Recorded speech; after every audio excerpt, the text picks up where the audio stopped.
Hey CSI family, it's Chef Monika in the kitchen again. Did you miss me?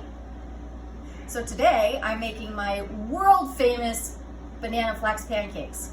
World famous. Like people from Paris have had them, I think. And Denmark. right. Yes, at least those two countries. So part of the world famous. Wait, we had Australians here do eat it. Semi-world famous. Anyhow, okay, so I'm going to show you the dry ingredients for this. We're going to start off with a half a cup of all-purpose flour. Now, this is actually just a half a batch of the pancakes, which makes enough for 2 people. The full batch makes enough for 4 people. Do the math. Fractions! Okay, then we're going to do approximately half a cup, not approximately, a half a cup, this is no approximation this time, of sugar. And then flax meal. So flax meal is fabulous because it is basically ground up flax and it gives you a great source of protein for breakfast. So if you don't want to eat meat for breakfast, you're a vegetarian or vegan, this will give you a really good source of protein that'll fill you up in the morning and give you energy, so you're not just having a really sweet breakfast that will leave you like hungry in an hour.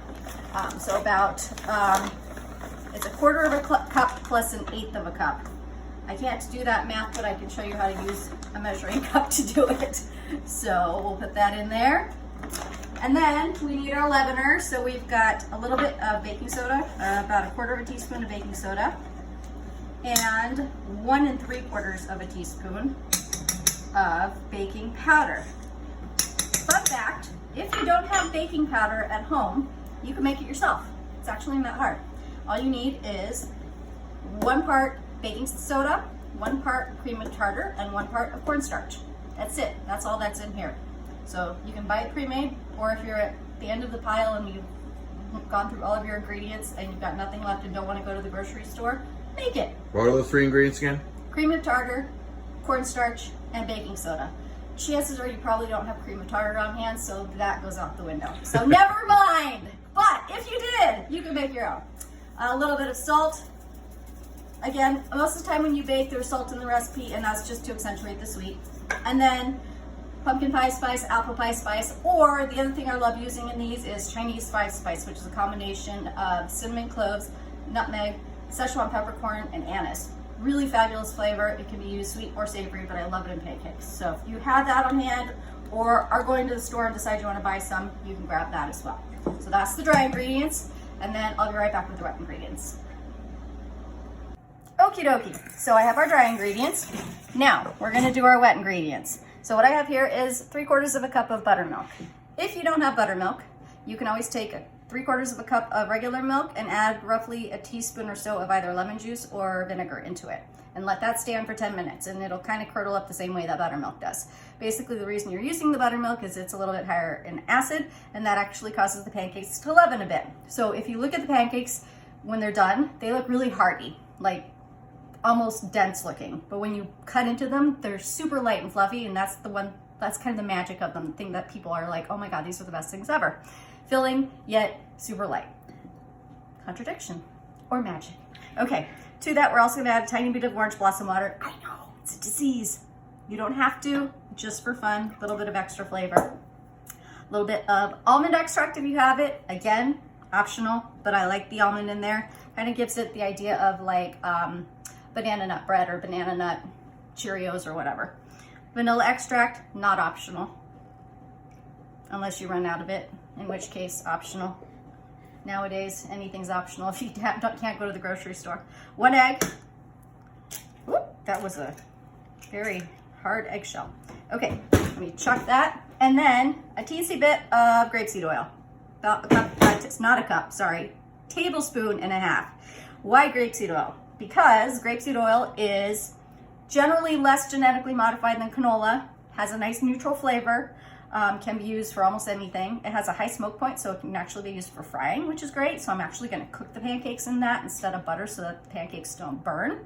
And that's all I'm gonna say about that. I had something else to say, but I Something about neutral flavor? Well, I did say the neutral flavor part. See, my brain just went shut off for a second there. That happens. So we're gonna just kind of mash this up a little bit so that the egg is mashed in there, and add that to our dry ingredients. And then, of course, the last part, because these are banana pancakes, is the bananas. So I have 2 bananas right here that are Very ripe. very ripe. Some would say overripe. Some would say close to discard, but we're gonna eat them instead because we don't want to waste a darn thing. And plus, it's nicer to mix them in that way. So we're gonna pop them in here and literally just kind of mash them in, because you don't want to get one big chunk of banana. You want it uniformly distributed throughout your batter. And then give this one last stir so it's completely combined.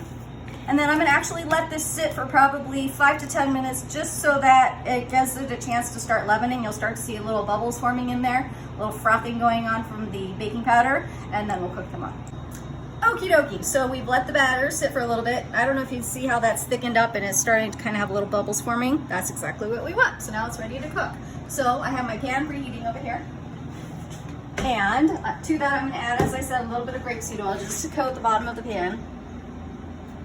I'm gonna swirl that around so none of the pancakes stick. It doesn't have to be an exact science, but just so that you have it basically coated. And I'll give that a second to heat up. It's not very basically coated, is it? Let's try a tiny bit more. There we go. I just don't want too much in there, but we also don't want them sticking. Okay.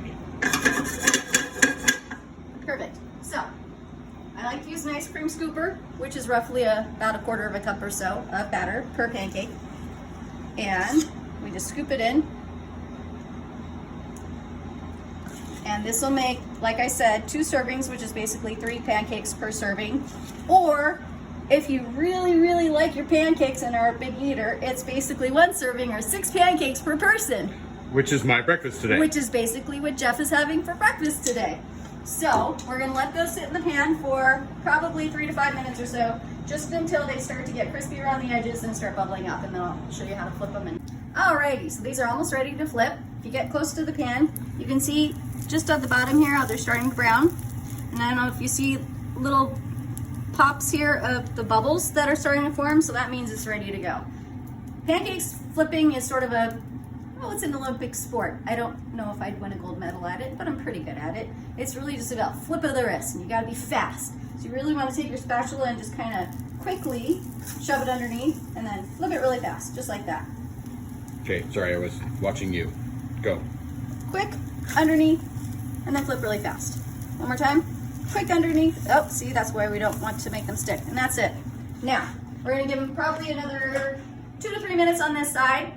Then I'm going to transfer them to my plate here, and I'd actually like to finish my pancakes in the oven because I want to make sure they're completely cooked through the center. This is a fairly thick batter, so sometimes they don't always cook all the way through, but by finishing them off in the oven for maybe 5 minutes or so at about 350 degrees, that gives them just a chance to finish off cooking. When they're done, I'll show them to you, and I'll show you what we're going to top them with, which is something that we made just the other day. Okie dokie, these are done. So, Good, I'm hungry. good.